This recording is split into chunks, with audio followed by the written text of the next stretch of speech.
بسم الله الرحمن الرحيم ختم الله على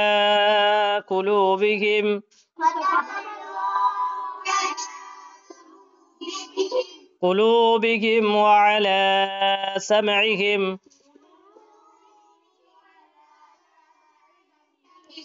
وعلى أبصارهم غشاوة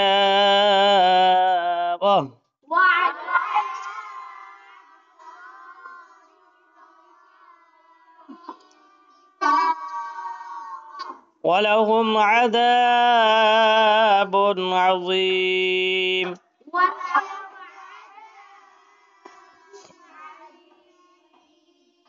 ফায়ের উপরে যাবার আছে হারাকাত বিনা ডানে পড়তে হয়, তার উপরে যাবার আছে হারাকাত বিনা ডানে পড়তে হয়, মিমের উপরে যাবার আছে হারাকাত বিনা ডানে পড়তে হয়। আল্লাহ নামের আগে যাবার আছে, যাবারকে আল্লাহ নামের আগে যাবার থাকলে কি হয়?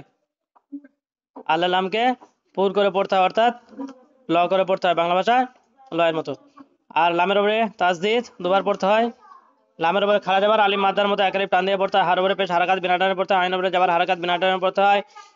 আর লামের উপরে খাড়া যাবার আলিম মাদ্দা একালিফ টান দিয়ে পড়তে হয়। কপের উপরে পেশ হারাকাত লামা ও পেশ লু ও মাদ্দা, তাই তো? বাজের বি হারাকাত হাজের হি হারাকাত মিম সাকিনের পরে ও আসছে, বার মিম আসেনি, তাহলে ইজহারে স্বাভাবিক। ওর উপরে যাবার হারাকাত বিনা ডানে পড়তে হয়। আইনের উপরে যাবার হারাকাত বিনা ডানে পড়তে হয়। লামের উপরে খাড়া যাবার আলিম মাদ্দা একালিফ টান দিয়ে পড়তে হয়।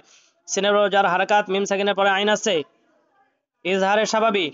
আইনের নিচে জের হারাকাত বিনা ডানে পড়তে হয়। হার নিচে জের হারাকাত বিনা ডানে মিম সাকিন, বুঝে যাচ্ছে? এখানে কিন্তু মিম সাকিন যদি আমরা ধরে পড়ি তাহলে কি হবে? ইজহারে স্বাভাবিক। ঝরে যখন পড়ছি না তাহলে মিম, যে মিমের সাকিন আছে তার ডান দিকের হরফের সাথে মিলিয়ে পড়তে হয়।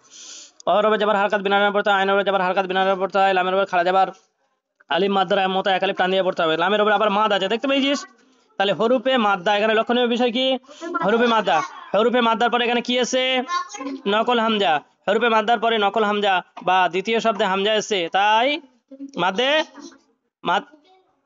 মাদ্দে বলে না, মাদ্দে মুনফাসিল। হামজার উপরে যাবার হারাকাত বিনা ডানে পড়তে হয়। বা হবে সাকিন। কপ্তা বাজিমদাল মনে আছে? তাহলে কি করে পড়তে হবে? একটু ঝাটকা বা সদ আলিম মাদ্দা, র হারাকাত, হা হারাকাত, মিম ইজহারে স্বাভাবিক, গয়েন হারাকাত, সিন আলিম মাদ্দা, ঠিক আছে? ও হারাকাত।